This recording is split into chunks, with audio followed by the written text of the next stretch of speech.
Welcome to the Just Ingredients podcast. I'm Cara Lynn, and here we talk all things nourishing to the mind, body, and soul. This is a place where you can find just good ingredients to life.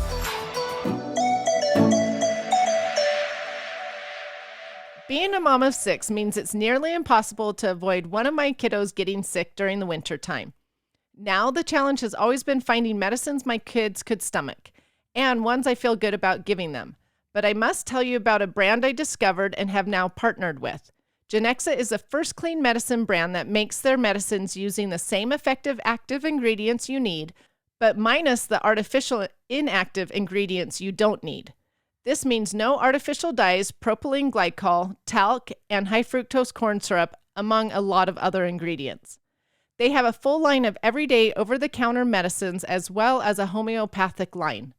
Whether it's fever, cold, allergies, or sleep essentials, Genexa has you and your whole family covered in those areas and more. If you want to try them, I have a code for you. Head to genexa.com. That's GENEXA.com and use code JUSTINGREDIENTS to save 20% off your entire purchase. Max Lugavere is a filmmaker, health and science journalist, and New York Times best-selling author. He is also the host of the #1 iTunes health podcast, The Genius Life.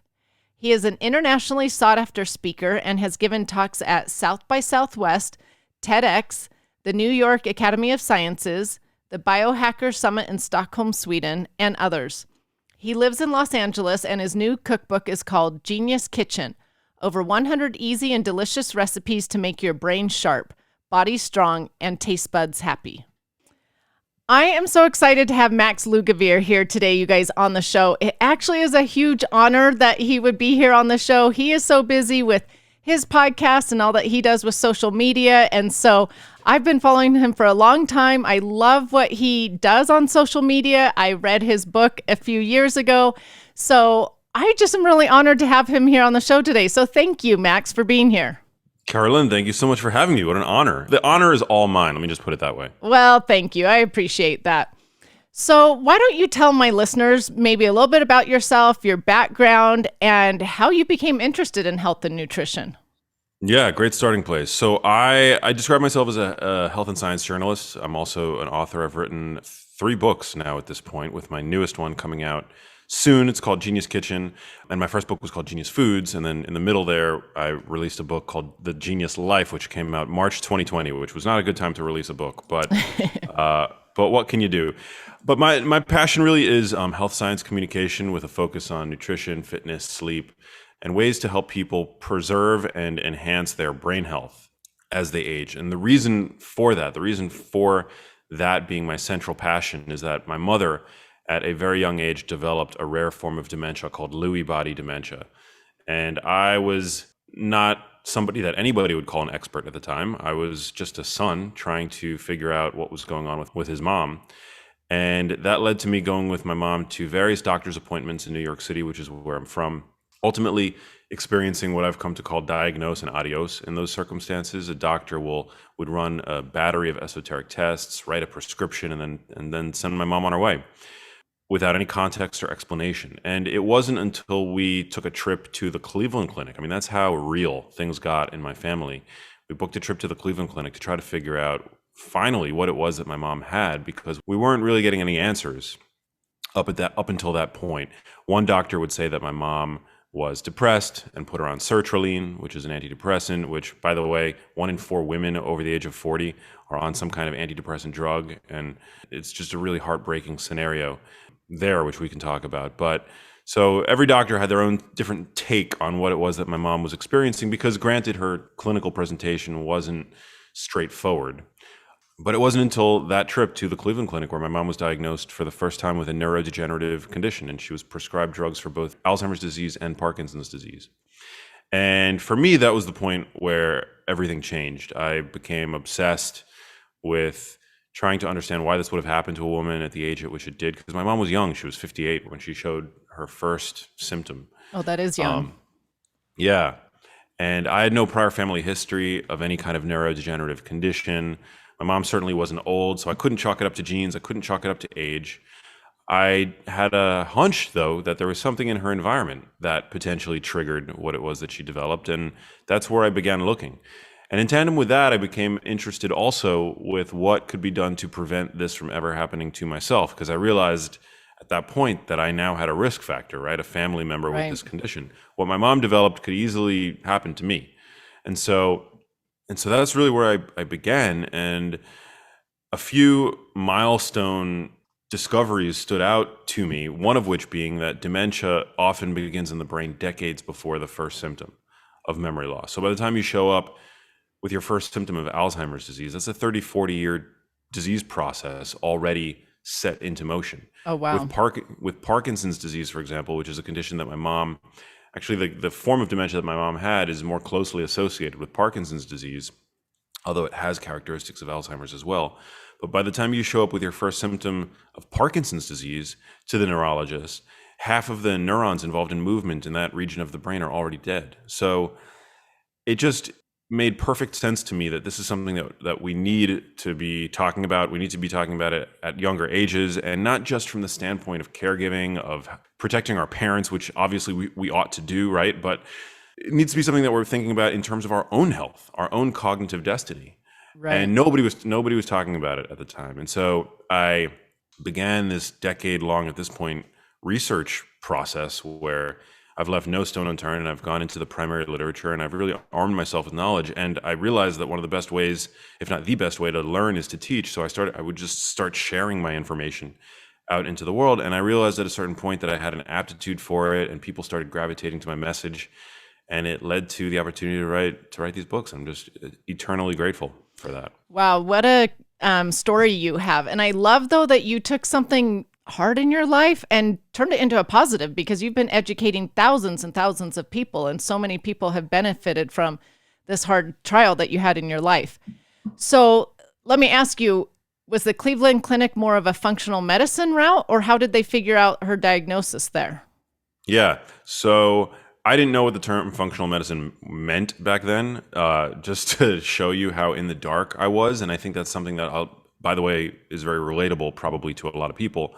When you're in the fog of war, as I describe it, of chronic disease, it can be very disorienting because doctors speak in medical jargon. Information from credible sources is not always the most user-friendly information. For example, PubMed is not the most user-friendly.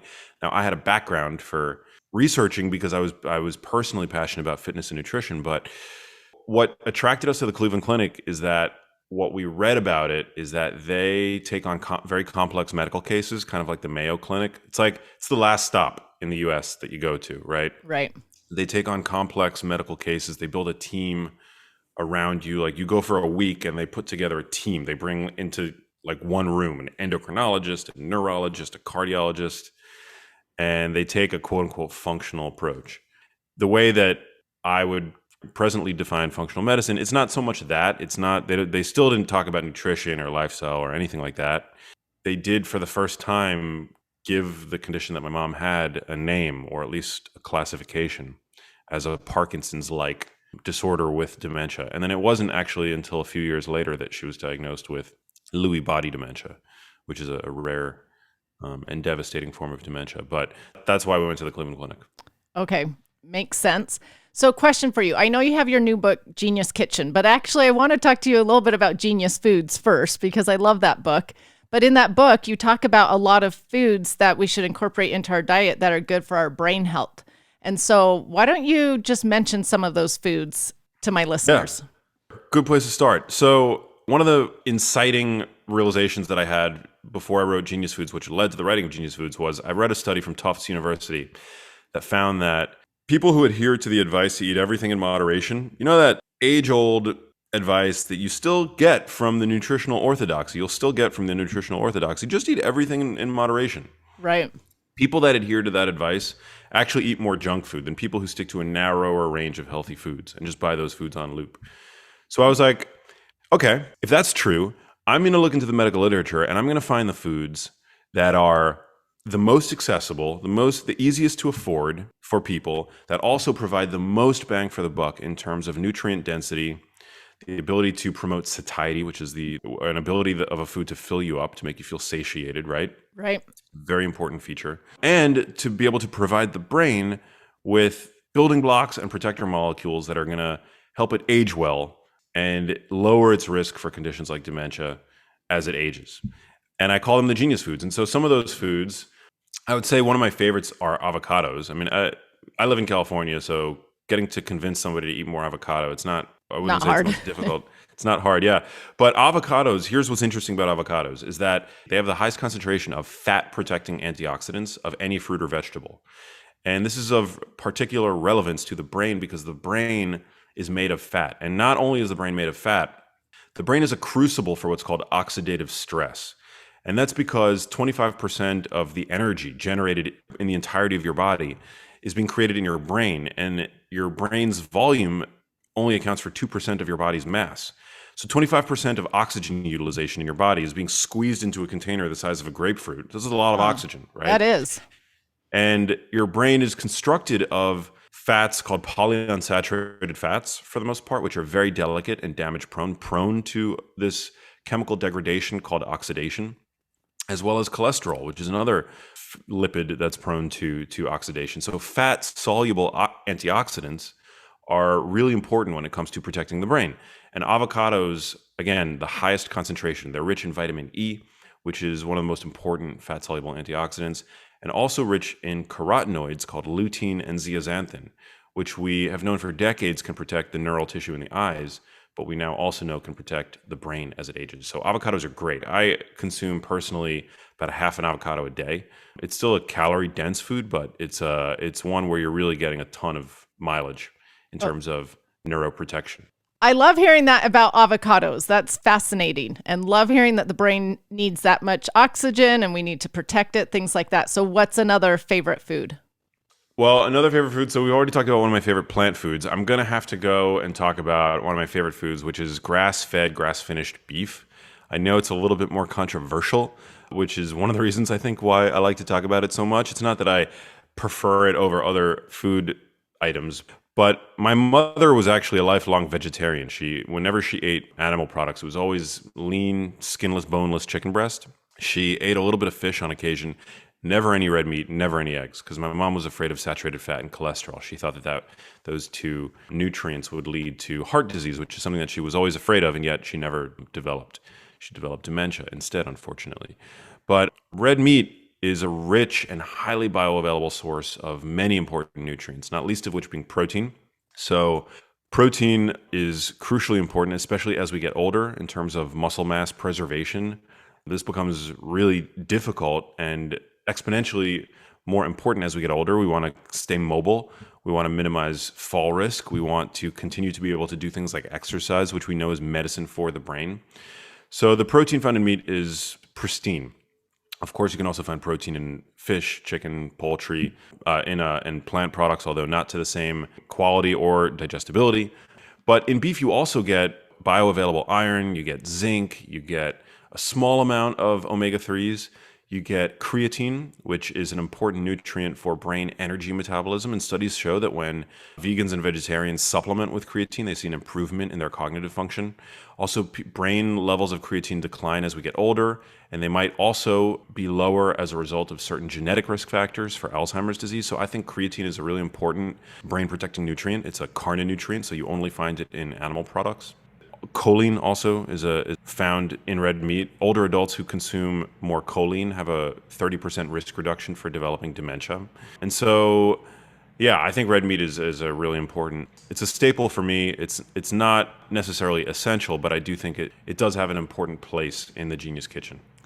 So I'm sure you get a lot of controversial comments about the red meat because I know I do, but people know I'm not vegetarian. What do you say to vegetarians? Because I've got a lot of them and a lot that are now trying to go vegetarian because plant-based is such a trendy thing right now. So what's your advice to these people? Yeah, well, they're being misled. There are very convincing, quote unquote, thought leaders in the vegan vegetarian space, celebrity doctors, that continually paint a very inaccurate view of the role that meat can play in a completely healthy and, dare I say, even optimized human diet. I think a lot of people will use the ethical argument. To me, the only valid argument to not eat meat is that you don't like it. That's a totally fine argument. You don't like eating animals. That makes you uncomfortable. That, to me, is a very valid argument. The argument, though, that you don't like to be responsible for the death of an animal is a little bit less valid, because today, even plant agriculture takes over 7 billion animal lives per year, just via plant agriculture alone. We're talking about squirrels, rabbits, insects, fish, birds that are all affected by whether it's chemical runoff or the widespread tilling of land, right? Which decapitates countless squirrels, not to go morbid here, but squirrels, rabbits, field critters, displaces them from their homes, right? So have we just colluded to consent that the life of one cow is somehow more valuable than the life of hundreds of, if not thousands, of these smaller farm critters? It just doesn't make any sense. So the idea that you can have one cow feed a family for a month, at least, that to me is significant. And in terms of the area under the curve of suffering, it makes a lot more sense to me to be a conscious omnivore and to support farmers and producers of grass-finished meat that care. Right. Where animals come from a system where they have only one bad day. And those farming systems absolutely exist. Yes, they do. They're the minority of systems, I will say that, but they exist. And we don't make the system better by opting out of it entirely. We make the system better by voting with our wallets for producers who care. From a health standpoint, this is where vegans and vegetarians tend to get especially sneaky and clever with their utilization of science, because, and I think it's very disingenuous the way that most of them do it. Even some of the more respected ones are still guilty of this.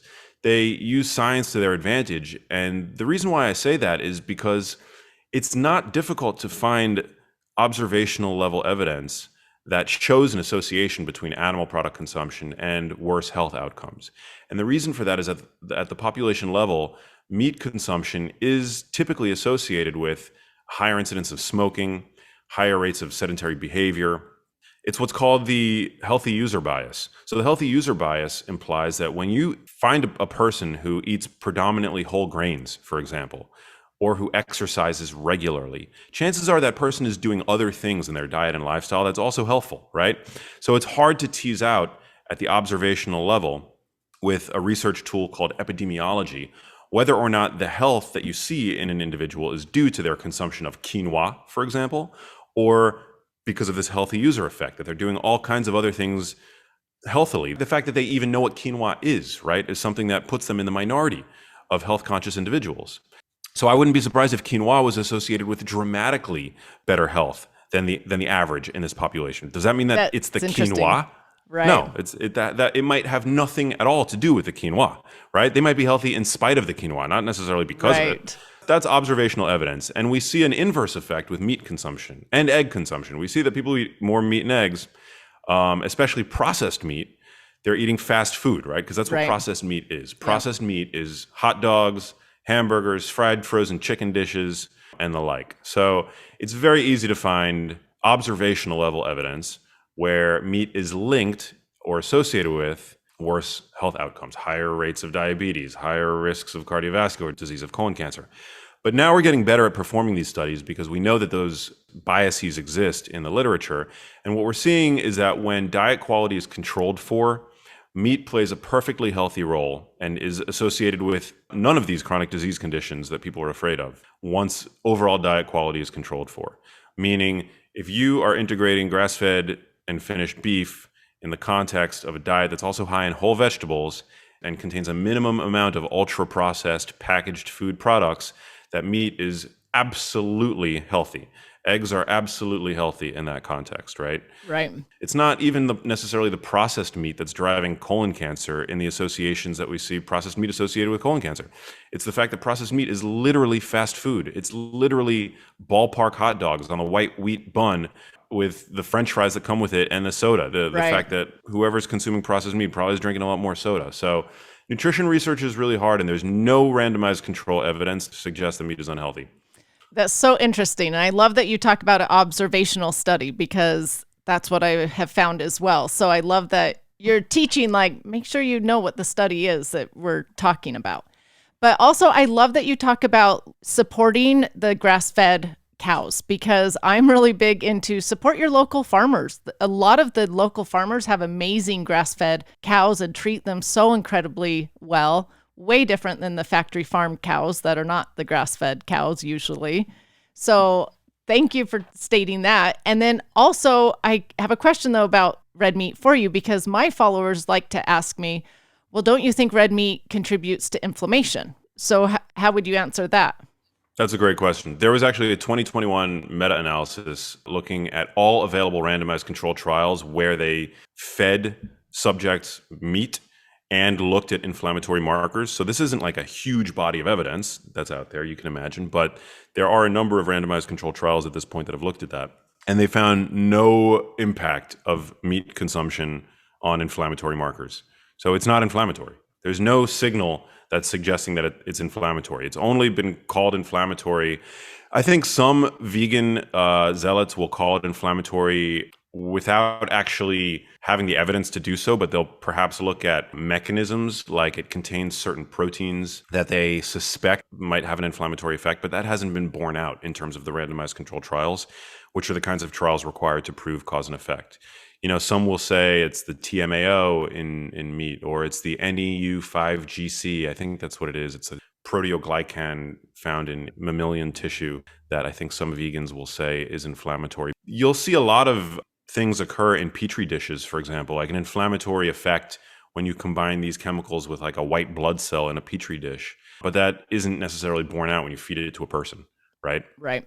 You see a lot of issues with plants as well, though. I mean, plants can suck up heavy metals from the ground in which they are grown. So every food item there are aspects to it that if you were to like in isolation say, oh, that's why you shouldn't be eating that food, that's not borne out when you eat it as part of a balanced diet with antioxidants and other foods, right? Right. I tell people that all the time. I'm like, there is no perfect food out there. Water isn't even perfect. Water has its main issues, you know?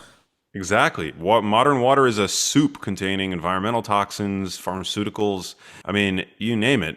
But in small doses or in doses adequate to sustain you, probably no big deal, right? But if you drink enough water fast enough, it can actually kill you. So in many ways, the dose makes the poison for all of these different things. You can eat enough bok choy that will cause hypothyroidism and lead to the growth of a goiter on your neck, which actually some woman in China did a couple of years ago. There was a case report published where a woman found out that bok choy could play a helpful role in the prevention of diabetes. So she started eating 2 kilograms of bok choy a day, raw bok choy, which is a terrible idea from the standpoint of your thyroid, ended up growing this large goiter. Oh boy. On the side of her neck and had to go to the emergency room. So all foods have risks and benefits, all foods. They do. They all have pros and cons.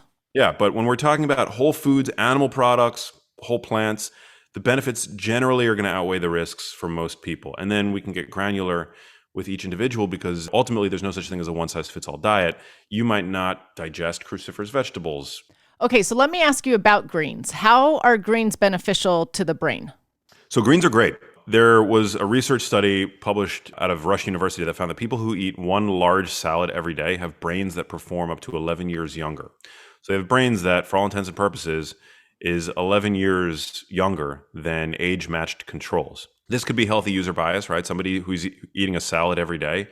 I bet you most people in the United States are not eating a salad every day, but people who do tend to be probably more health conscious. Maybe they're more likely to take a multivitamin. Maybe they're more likely to exercise. So that was an observational study, but we do know that dark leafy greens contain a number of nutrients, depending on the green, that play a role in optimizing brain function. So we can look to dark leafy greens like kale. 1 cup of cooked kale has 24 milligrams of combined lutein and zeaxanthin. I already talked about lutein and zeaxanthin as being found in avocados, but they're very, very abundant in greens like kale. Anywhere you see yellowish hues, red hues in the produce section, you're going to find these carotenoids.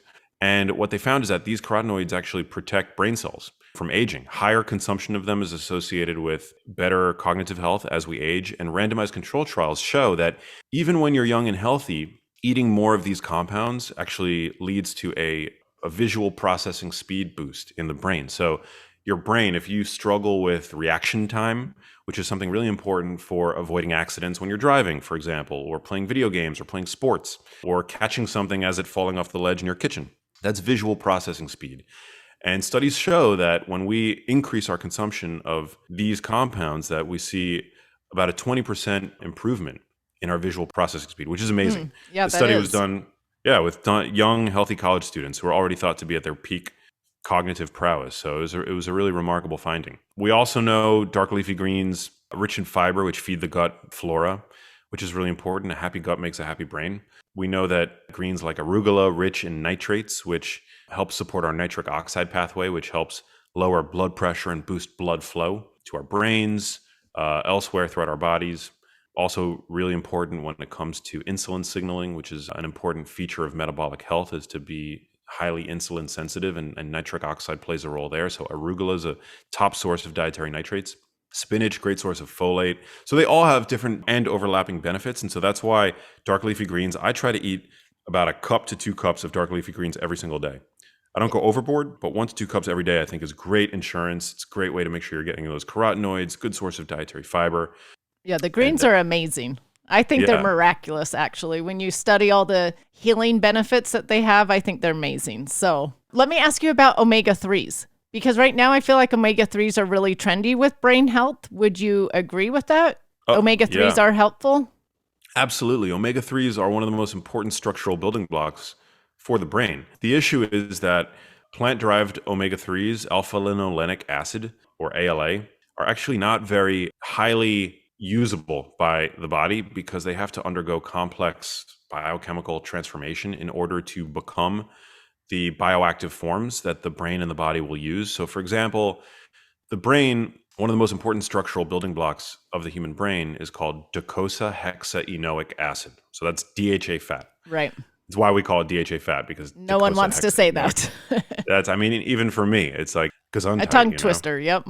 Yeah, it's a good way to warm up before giving talks. Just say that 5 times fast. So we need to basically create that from the plant-based form, and people differ in their ability to do that. So certain genders are better at it than others. For example, women are better at it than men. And this is thought to be an advantage for women to be able to generate more omega-3s for their offspring, right? Men are not very good at the process required to create DHA from the plant-based form. Certain different races are better at it than others. So people of darker complexion are better at it than people of lighter complexion. And people generally get worse at it as they get older. An environmental factor that plays a role is that the more omega-6 fats we consume, which Americans definitely consume quite a bit of these days by way of the grain and seed oils, which now saturate our diets. Way too much. Way too much. Use the same enzymes. They compete for the same enzymes, which are essential for turning the plant-based omega-3s to their usable form in the body. So if you're getting your omega-3s from plants, that's not the way to go. And in fact, I was having this conversation with a friend recently. If you're using flaxseed oil, for example, to get your omega-3s, you're probably barely contributing to your omega-3 pool, and you're ingesting a ton of calories in the process. So you're consuming a ton of extra, essentially empty calories, while what you're netting out is a negligible amount of omega-3s in their usable biological form. So for me, omega-3s do play an incredibly important role, but you want to make sure that you're getting them in their preformed state. So vegans and vegetarians can reach for algae oil. Okay. The rest of us, fish oil is a great option. And then also you can find omega-3s in preformed omega-3s in whole foods like wild fatty fish. You get a tiny amount in grass-finished beef, but the majority of omega-3s that you'll find in the supermarket are in fish and eggs. Eggs are also a good source. Yes. I don't think a lot of people know eggs. They know fish because I'll get followers all the time say like, my kids hate fish. How do I get them their omega-3s? And when I tell them eggs, they're like, oh, I didn't realize that. So, well, eggs are a genius food. And the reason why omega-3s are to be found in egg yolks is because an egg yolk contains a little bit of everything required to grow a healthy brain. I call egg yolks a cognitive multivitamin. And this is because when an embryo is developing, the first structure to assemble is the nervous system, which obviously includes the brain. So it's no wonder that egg yolks are rich in cholesterol. The brain is rich in cholesterol. 25% of the cholesterol in your body is found in your brain. It's no wonder egg yolks are abundant in this life-giving nutrient, right?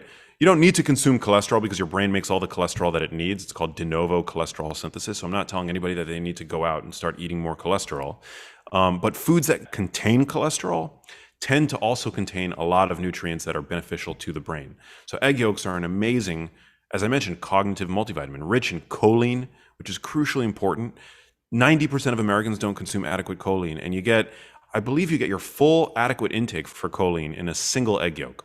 Egg yolks are amazing. And I was just going to say, it's sad because a lot of people that count their macros throw out their egg yolks and want just the egg whites.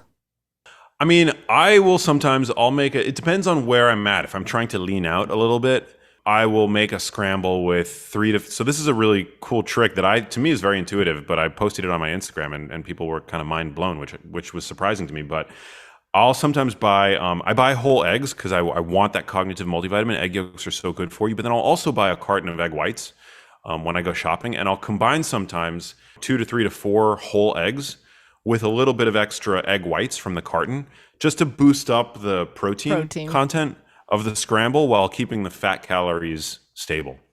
Okay, so they can throw out a couple yolks if they're keeping some yolks in.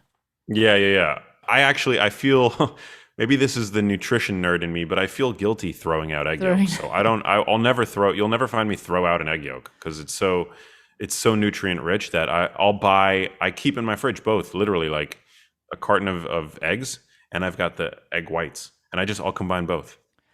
I think it's genius how you're talking about the egg yolk like as the embryo and it's developing the nervous system and all that, because I don't think most people look at the egg yolk that way. No, I mean the egg yolk it literally gets connected to the embryo, and it's what supplies the baby chicken's food, all the nutrients required to grow a healthy brain. Yeah, that's fascinating. Eggs are amazing. It's where life begins. Okay, so I have a question for you. I get a lot of followers that are like, okay, I know all these foods are good for me, but we're on a really strict budget. What do you say to people that want to claim money as their issue? I mean, I feel the pain, because there was a time when I couldn't afford to buy all the health food that I wanted. Although I would always, even when I was broke, I would spend more money on quality food because I knew that would make all the boats in my harbor, so to speak, lift by nourishing myself in the best way possible. If I'm stressed, if I am working to really be my best self so that I can make more money, for me, nutrition was always the first place that I would look to make sure that I'm at least battening down the hatches in terms of the nutrients that I'm giving my brain, right? Because my brain makes everything else happen. But there are certainly ways to economize. I mean, first thing, stop buying the stuff that you don't need. I mean, that's, I think, rule number one. Like, I think you see a lot of people in the wellness industry on social media promote this idea of perfectionism, and you need all these fancy products in order to be healthy. It's really not true. I mean, there's so much that you could do with food, and more aspirational products, whether it's fancy sparkling waters or CBD products or whatever, all the discretionary stuff I would cut out. There's certainly a place for all of those things.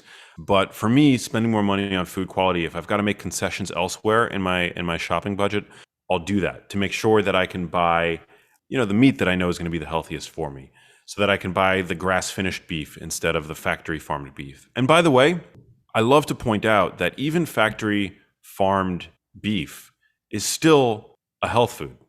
And this is kind of sacrilegious to the paleo community, where I don't really align with any dietary tribe, because for me, again, it's about truth. It's not about dogma, right? Which I appreciate. Yeah, and I don't like to support the factory farm system. So it hurts me to endorse it, because I know that animals are not treated well. It's not good for the environment. Look, I know that, right? But sometimes if that's all that you have access to, it's really important for people to know that you can buy lean ground beef. It doesn't have to be grass finished. And that's still an amazing source of dietary protein, an amazing source of iron, an amazing source of vitamin E, an amazing source of creatine, and a way better option than boxed mac and cheese, right? If it's between those two for dinner, eat the factory farmed beef. It's so important that people understand that, right? That actually is really important, because I know there are people out there, they think like, oh, okay, I can't get the grass-fed beef, so I'm not going to eat the other beef.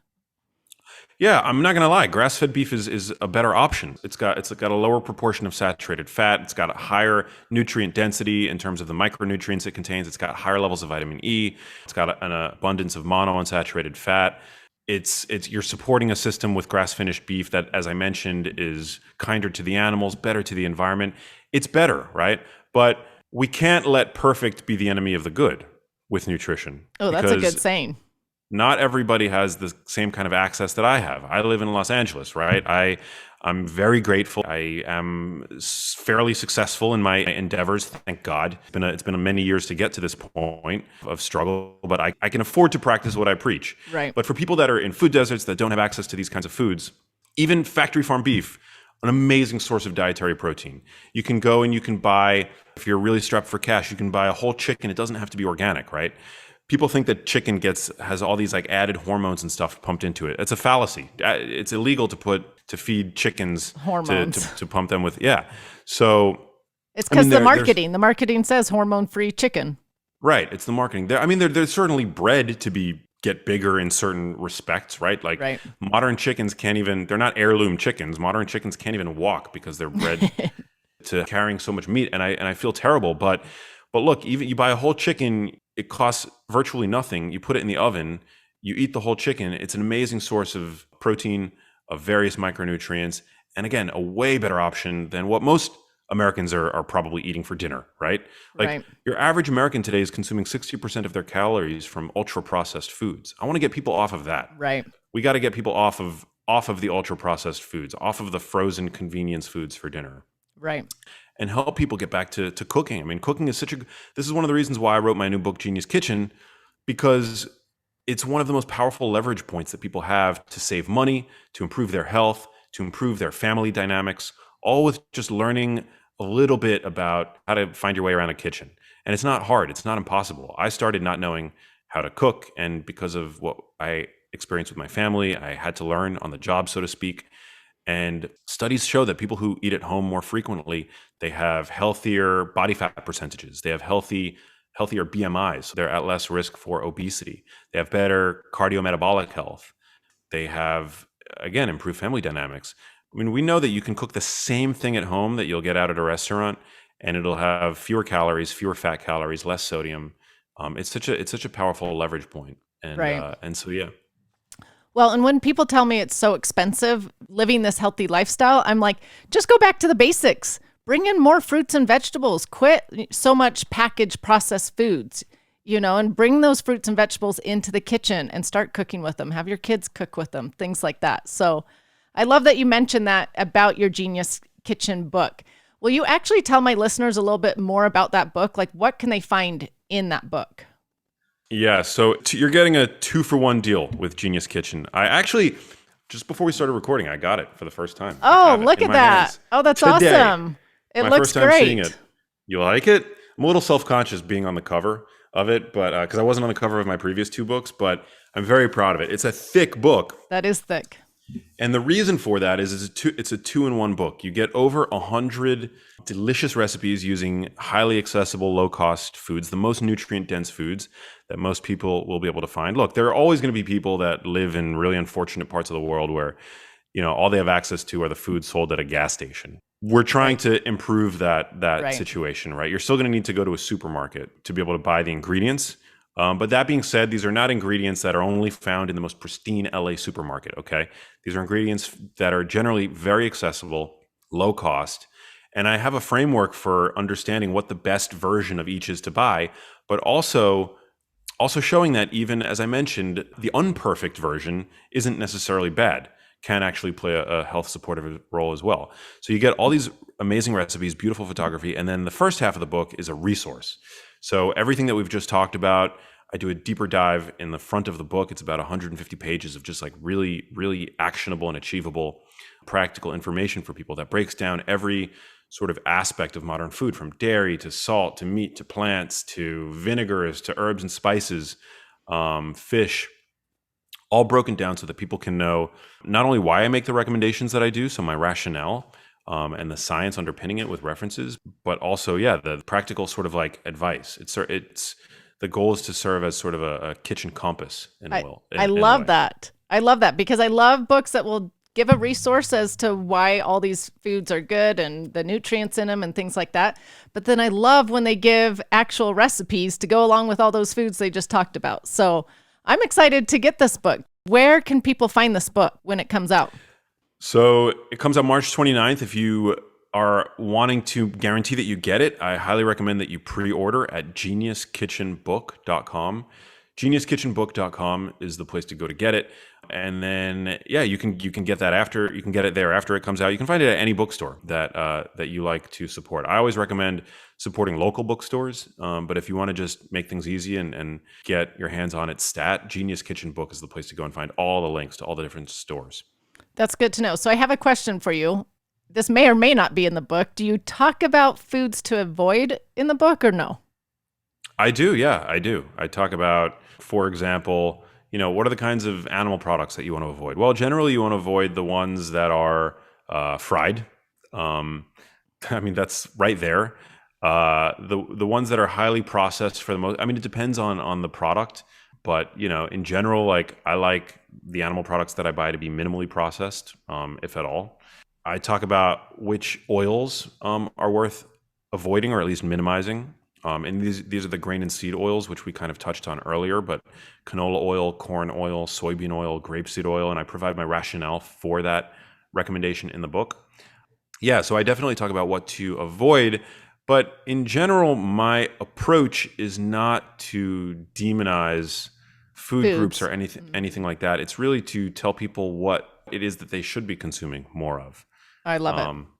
Yeah. So tell me really quick about the seed oils and some of these foods that we should avoid we all know sugar and, inflammatory foods, things like that. Do they cause an actual issue with the brain? Seed oils? Uh-huh. We don't actually know because the long-term randomized control trials where you'll take a person and you feed them lots of seed oils and you see if there's an impact on brain function or on their long-term brain health, that RCT has not been done, unfortunately. But there have been RCTs where they've substituted natural animal-derived fats for these kinds of seed oils, and they've seen an increase in cancer rates. And that's out there. People can look up the Minnesota coronary study. They wanted to see the cardiovascular impact of swapping saturated fats, which humans have been consuming for millennia, right? Even breast milk is rich in saturated fat. They wanted to see what would happen if we eschewed those fats in favor of corn oil enriched products. And they used prisoners to do this study. Lucky for them. And they found that there was an increase in cardiovascular events over time, as well as increased rates of cancer. And so we don't yet know how that impacts the brain, but we do know that these fats integrate themselves into your brain tissue because they're polyunsaturated dominant fats. And so the brain is constructed of polyunsaturated fats. So they have very easy entry into the brain. And by the time we consume them, they're already oxidized. Many of these oils, right. Commercially, they're oxidized. When we cook with them, they create dangerous oxidative byproducts like certain aldehydes. They also contain a small but significant amount of trans fats. Right. We know that when they integrate themselves into your LDL lipoprotein, for example, that it makes those lipoproteins more prone to oxidative modification. They take on a more inflammatory phenotype. They more easily adhere, or they more readily will be taken up by and adhere to immune cells like monocytes, which is the earliest sort of what happens in atherosclerosis, right? So we know that they're not good. We know that they're no bueno. And we don't yet, I think, know for sure what they do to the brain, but I like to promote what's called the precautionary principle. I consider them guilty until proven innocent, and they certainly have not been proven innocent at this point. Well, and we know the effects that they have on other parts of the body. So there you go. There you go.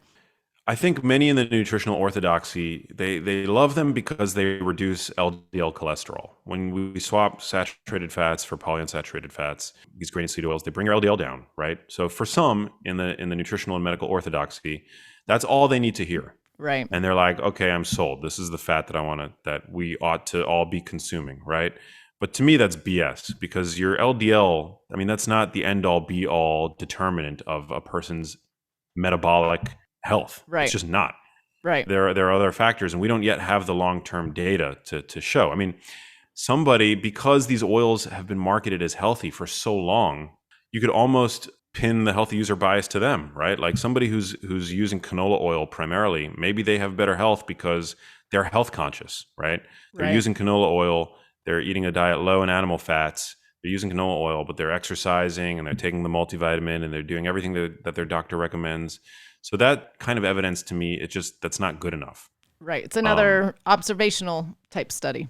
Exactly. So that's my take, and I expound on that more in all of my books. I talk about fats and how important picking the right fats are for your brain are.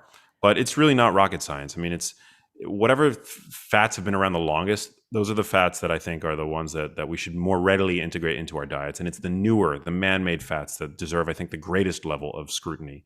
Right. Extra virgin olive oil, for example, humans have been pressing and consuming for thousands of years at this point. Yep. Yeah, because you make extra virgin olive oil as a fresh fruit juice made by squeezing olives, right?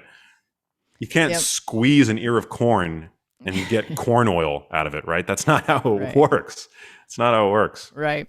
Well, and we need to teach people not to fear fat, because fat is so important, not just for the brain, but it's also really important for hormones and lots of actually issues in parts of the body, I should say. So thank you for explaining that.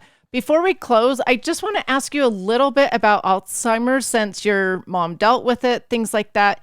Is it random who gets it, or can lifestyle play a role in it? Does diet maybe help mitigate the risk? Great question. So my mom actually had a form of dementia that they're all, I guess, related to some degree in the sense that they're neurodegenerative, progressive conditions, but Alzheimer's disease is something that I focused on because that's what the majority of the research is. It's just the most common form of dementia. It's not a condition that is determined by genes. So we'll just say that outright, that it's for the vast majority of people who will develop Alzheimer's disease, this is not a genetic condition. Okay. 2 to 3% of Alzheimer's cases are what are called early onset familial Alzheimer's disease. So that is genetically determined. But again, that's a small minority, 2 to 3% of cases. It's a different animal than late onset or sporadic Alzheimer's disease, which is what our grandmothers typically develop, right? Although my grandmother never had Alzheimer's disease. She actually was cognitively healthy until she died at the age of 96. Wow. Most cases are the result of an interaction between genetic risk factors and the environment. 1 in 4 people carry a genetic risk factor called the ApoE4 allele. It's the most well-defined of the Alzheimer's risk genes. But there are others, and there are also genes that play a protective role. But the ApoE4 allele possessing it, which 1 in 4 people do, carries anywhere between a 2 and 14-fold increased risk, depending on how many copies you carry. But that risk is not fate. That's just risk.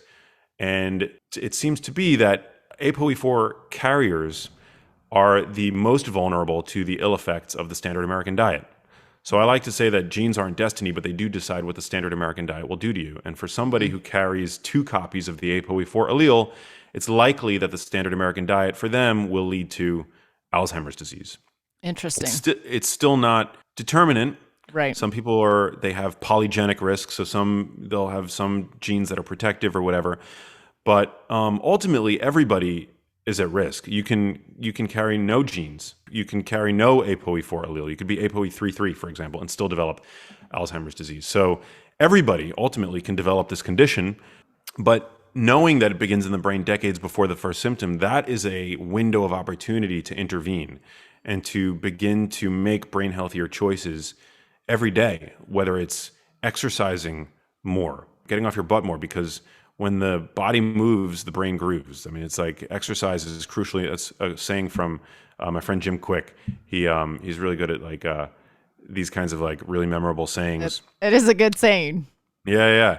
And so, I mean, this is certainly true when it comes to the brain. Exercise is medicine. So I've dedicated myself to understanding and communicating just how valuable exercise is from the standpoint of the brain. Eating a brain-healthy diet, so eating the genius foods on loop, minimizing the ultra-processed foods, minimizing the crappy grain and seed oils, all so crucially important. And we can see, thanks to new randomized controlled trials, that even in advanced age, if you have at least one risk factor for Alzheimer's disease, that you can steer the ship in a different direction. The finger study, which is run out of the Karolinska Institute in Stockholm, Sweden, has shown us it's an amazing seminal trial in the field of dementia prevention that I cite regularly. even adults in advanced age with at least one genetic risk factor, by adhering to a diet much like the diet I recommend and exercising more frequently, if you're sedentary, can reduce your risk for cognitive decline, improve your processing speed by 150%, which is remarkable, and improve your executive function by 83%, even in advanced age. So imagine what you can do with more runway, right? So that to me it's about communicating that the genes are not destiny, especially when it comes to these conditions. But you just have to do something. You can't do nothing and expect to have a different fate than the statistics. Right. I love that you say that genes are not our destiny, because too many times I hear that. So thank you for explaining that and showing how that is not the case. I have a question, though, really quick about Alzheimer's. What about somebody that already has been diagnosed with it? Can these lifestyle factors and diet foods help? Well, unfortunately, nobody's ever recovered from Alzheimer's disease, and I wish that weren't the case, because, I mean, I wish that my mom, that there was a magic pill for her that would have worked. But there is evidence that certain dietary patterns, namely a ketogenic diet, which I've written extensively about, primarily in my first book, Genius Foods, can help improve symptoms, help symptomology in Alzheimer's disease. We need more research, so these haven't been large, robust trials with lots and lots and lots of patients, but we're seeing that a ketogenic diet may be able to help in terms of keeping the lights on in the brain, because ketones provide an alternate fuel source to the metabolically ailing brain, which is what occurs in Alzheimer's disease. Right. We also see that certain fats, like medium-chain triglycerides, can potentially play a role. There was a small study, I believe it was an Iranian study, where they found that medium-chain triglycerides can potentially help. And there's a physician named Mary Newport who has really popularized MCTs as a way of providing an adjunct therapy for patients with Alzheimer's disease, because getting somebody with dementia to adhere to a ketogenic diet, which is a very difficult diet to adhere to, isn't the easiest ask, right? So medium-chain triglycerides may help. There's even an FDA-approved medical food called Axona, which is based on medium-chain triglycerides, which is FDA approved for the treatment of Alzheimer's disease. And of course, exercise. I mean, exercise, I think, I believe it's been shown at this point that even for patients with Alzheimer's disease, that exercise can slow progression. It can certainly reduce risk of conversion from milder forms of cognitive impairment to Alzheimer's disease, which is very powerful information to have. Right. Like mild cognitive impairment, and it can prevent that. So exercise is really great in terms of protecting the brain. But at a certain point, if you're diagnosed with Alzheimer's disease, I mean, there's a lot of pathology that's already there, and so it's going to be a little bit harder to treat. But that's where I think the more robust the intervention, the more hope there potentially is, whether it's exercise or a ketogenic diet. But all that is to say, just to be very clear, that these are not cures for Alzheimer's disease. Nobody's ever recovered, unfortunately. And that it is a terrible condition. It's America's most feared condition for a reason. So that's why my work is really about getting this message of prevention out to people across the age spectrum. I love that is your message. And I'm just glad, though, to know that there are ways to help the symptoms a little, some. And let's just hope that in the near future, maybe the science can provide a cure someday for people, because it is a terrible disease and I know people fear it. So I guess all we can hope for is better days ahead. I hope. We talked a little bit about vitamin E and fat-soluble antioxidants. I'm now recalling there was a study that used high-dose vitamin E that found some degree of functional improvement in patients with Alzheimer's disease, which was pretty remarkable for a vitamin to do that. Right. But again, these are generally not the largest effect sizes and what have you. But if I personally had Alzheimer's disease, I could one day I would utilize a ketogenic diet. I would take the vitamin E. I would make sure that I'm exercising regularly. I would be doing all the things. Right. Well, that's why it's just so important for everybody that's listening now to eat that whole food diet and to exercise and get good sleep and things like that. Thank you, Max, so much for being here on the show today. I really appreciate it. Tell my listeners where they can find you. Thanks, Carolyn. Well, I'm very active, I should say, on Instagram at Max Lugavere, and that's spelled Lugavere. I highly recommend people pick up my book, Genius Kitchen, which I wrote to be a very powerful resource for people. geniuskitchenbook.com. And then I also host my own podcast. So if you like podcasts, which I'm assuming you do, my podcast is called The Genius Life. So come over and say hi. And you guys, his Instagram is so good. I love it. I see it daily, and his podcasts are awesome. So go give him a follow if you do not follow him already. And then, Max, I always close my shows by asking my guests what they have found to be the best ingredient in life. What would you say it is? Oh my God, the best ingredient. Well, what popped into my head, I don't know if I would call it the best ingredient, but it's an ingredient that I really like. And it was the first to pop into my head was bee pollen. I've been obsessed with bee pollen lately, which is, one of these foods is not, you're going to be hard pressed to find it in most supermarkets, but it's pretty easy to find in LA. It's literally the pollen from bees, and it's like super tasty. I love to put it on Greek yogurt. I love to throw it into salads, or sometimes I just like eat it by the handful. Like I just, we'll just put it in, shovel it into my mouth. It's so good. Low in calories, rich in various phytonutrients. You're supporting the bees by purchasing it. And I get mine from a company that, great company. They protect the bees. I work with them on my podcast called Beekeepers Naturals. Oh yeah, I know who they are. They're a great company. Yeah, so I get bee pollen, and I love this stuff. It's like a great midday pick me up for me. That's awesome. And it's great for those that have like a cold or, trying to boost their immune system, things like that. There's lots of benefits to bee pollen. So I love that you said that. Yeah, there you go. I mean, it's not a genius food necessarily, but when you asked one of my favorite ingredients, I was like, I've been really, No, that's great. No guest has said that one yet. So that's perfect. Love it. Thank you, Max, so much for being here today. It's been a pleasure talking to you. I know my listeners have learned a lot about brain health and foods that affect it. So thank you for taking the time to be here. Thank you for having me. And thank you to everybody listening for being here, listening to the show. Really appreciate it.